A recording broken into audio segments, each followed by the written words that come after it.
proxy war, involved in terror because they're a state sponsor of terror, and all the havoc that they're creating now. Here's what I don't understand. I don't understand why this rogue regime, sponsor of terror, why we would even sit down at the table with them at this moment when they repeatedly say they'll wipe our ally off the map. We have, and this is Chamberlain, you know, peace at any cost, peace at any price. He wants an agreement. Kerry wants something to show for this. Another thing I found completely offensive, not on Fox, but watching some of your competitor networks after the speech, they kept putting this banner up saying that Bibi offered no alternative. Not true. What, did they miss the last 15 minutes of the speech? Yeah. Here's the alternative. It's simple. No nuclear capacity. None. Get rid of the centrifuges. Stop exporting terrorism. Stop killing your people. Start acting like a humane country, and we will negotiate with you. I mean, that used to usually be the basis on which we negotiated. That's an alternative. You may not like the alternative, but when you say he had no viable alternative, you are lying. By the way, that was the viable alternative in South Africa that worked. Mm-hmm. They have hid their nuclear program. They have lied. They have deceived. They have covered up for 30 years. And the fascinating thing, in the midst of these negotiations, Kerry actually admitted that we know about another site that had not been disclosed. Rouhani has written in his book that he is very proud of the fact that he fooled us for 5 years, finally got caught by MEK. He fooled us for 5 years while he was negotiating with us, claiming they weren't enhancing uranium. He brags about it. So this is like playing cards with a guy who has cheated you 3 times before. But radical Islamists, they actually brag about lying in the name of their cause. It is a strategy that is often used. You would think the president would understand that. I guess what is so unfathomable to me, and this is the serious nature of this, is 1 + 1 = 2, Mr. Mayor.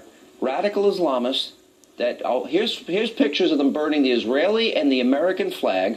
Radical Islamists that threaten to destroy America, wipe Israel off the map, married to weapons of mass destruction. 1 + 1 equals the potential for a modern-day Holocaust. We lost 100 million souls in the last century. It can happen again. Well, not only can it happen again, he's promising us it will. The Ayatollah is telling us he wants to wipe out Israel, and some of his people are saying they want to wipe out the Jewish people.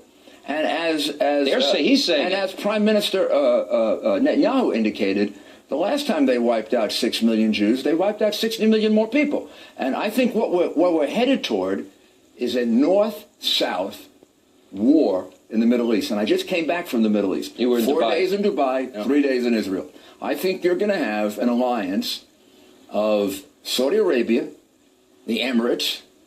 You're going to have Egypt and Israel. Right, Jordan and Israel as an alliance.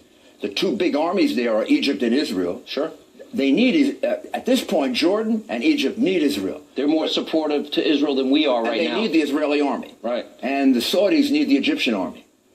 On the other side, you're going to have Iraq, Iran, Syria, Yemen below. Mm-hmm. Unfortunately, which can kind of flank them. Yemen was the great success of Obama. Yeah, and then who knows? And then who knows what else? Who knows what's going to happen in Libya?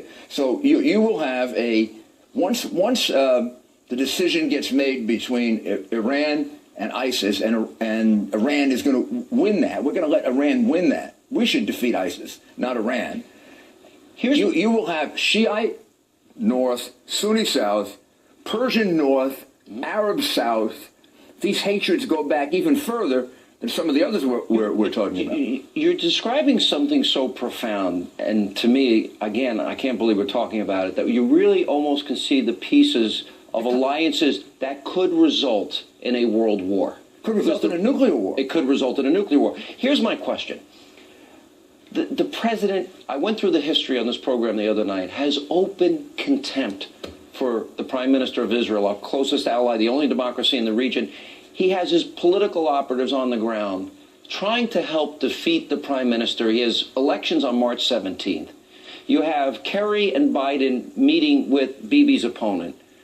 What is it about this president that doesn't recognize radical Islam, but yet and then tries to undermine our number one ally, and they won't even share with them what's going on in these negotiations. I can only attribute it to a warped view and a lack of knowledge of foreign policy. Ignorance?